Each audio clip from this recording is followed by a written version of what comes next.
tadbirni yuksak saviyada tashkil etganlari va ko'rsatilayotgan samimiy hurmat, ehtirom uchun Tojikiston Respublikasi Prezidenti muhtaram Emomali Sharipov Rahmon janob oliylariga alohida minnatdorchilik bildiraman.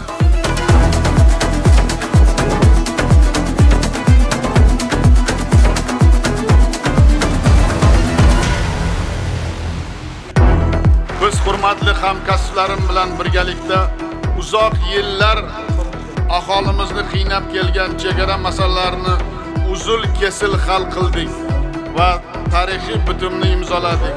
Va shu asosda mintaqamizni do'stlik, ahillik va yaxshi qo'shnichilik makoniga aylantirish yo'lida mustahkam tamal toshini qo'ydik.